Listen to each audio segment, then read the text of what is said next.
Assalamualaikum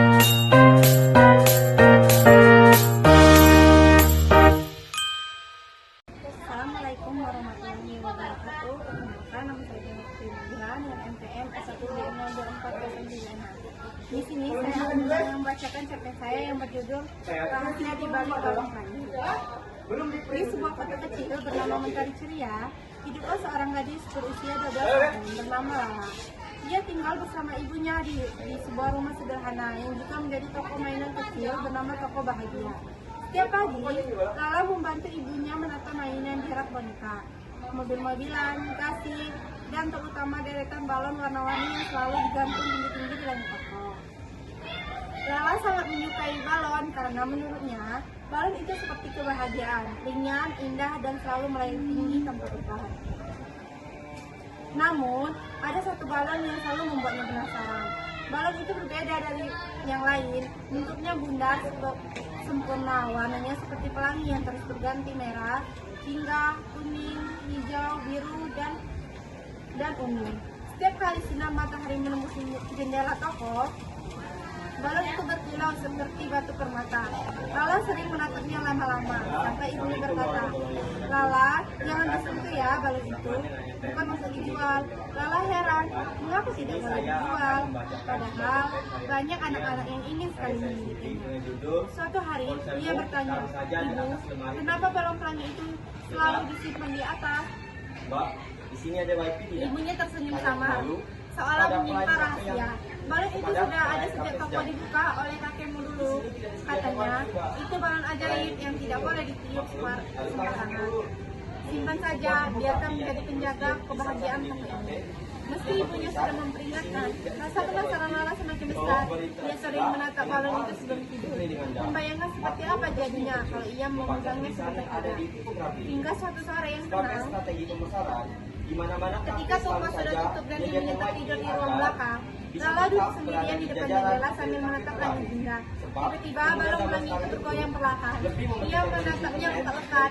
Balon itu seolah bergerak sendiri, menggoyangkan talinya, seakan mengundang mendekat. Dengan hati berdebar, Lala berdiri di kursi, menggapai tali balon itu, lalu menariknya perlahan. Tiba-tiba terdengar suara lembut seperti bisikan angin. Lala, ia kaget, tapi rasa takut itu cepat tergantikan oleh rasa takjub. Ia memegang balon itu dan menatapnya dari dekat. Warnanya berputar indah seperti pelangi yang hidup di dalam bola kaca. Ia berbisik pelan, "Kamu cantik sekali. Kenapa ibu melarang menyentuhmu?" Tanpa diduga, balon itu bergetar halus, lalu melayang keluar dari genggamannya. Ia mengikuti arah balon yang perlahan meluncur ke pintu toko. Anehnya, pintu itu terbuka sendiri, seolah menyambut mereka. Lala melangkah keluar dan angin sore berhembus lembut, membawa balon itu menuju taman kota. Ia berlari kecil mengejarnya. Jalanan sudah sepi, hanya ada beberapa lampu taman yang belum jalan. Balon itu melayang ke tengah kolam kecil yang dipenuhi bunga teratai. Saat Lala sampai di pinggir kolam, balon itu tiba-tiba berputar cepat dan flop, meledak menjadi ribuan serpihan cahaya pelangi yang berputar di udara. Dari dalam cahaya itu muncul seekor burung yang berwarna biru langit, dengan sayap berkilau lembut. Burung itu menatap Lala dan tersenyum. "Terima kasih sudah melepaskanku," kata burung itu dengan suara yang lembut namun jelas. Lala mundur selangkah, matanya membulat. "Apa yang kamu bicarakan?" Burung itu terkekeh.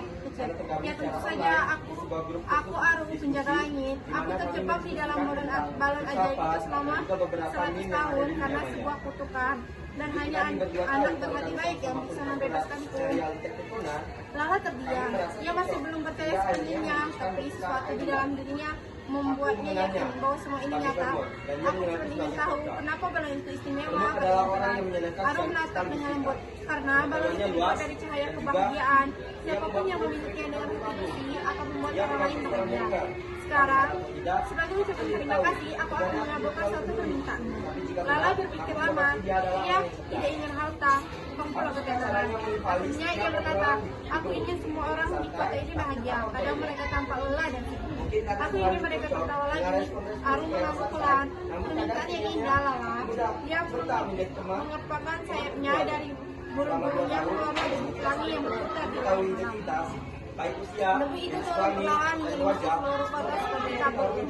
Keesokan paginya, Tidak ada sesuatu yang saudara ajaib kota terjadi. berbeda dengan Kota Mentari ceria benar-benar Sebenarnya, berubah. selain Untuk terbawa, hati yang apa biasanya sih yang cemberut paling kini bersiul diam sambil mengalami angin. Anak-anak berlarian di jalan sambil tertawa. Ibu-ibu yang dulu jarang berbicara kini saling menyapa dan saling membantu. Bahkan Pak Bos yang terkenal galak kini tersenyum ramah setiap kali mengantarkan surat. Semua orang merasakan sesuatu yang sama. Hati mereka ringan dan penuh semangat. Lala duduk di depan toko sambil menikmati makanan itu. Dia memakan es krim vanila dan mengatakan di atas sana. Arum melayang di antara awan menatapnya dengan saya berkilau. Dan mungkin saja di langit biru kota mentari ceria selalu ada seberkas warna-warni lembut seolah membisikkan pesan. Kebahagiaan itu sederhana, cukup mulai dari suatu hati yang tulus.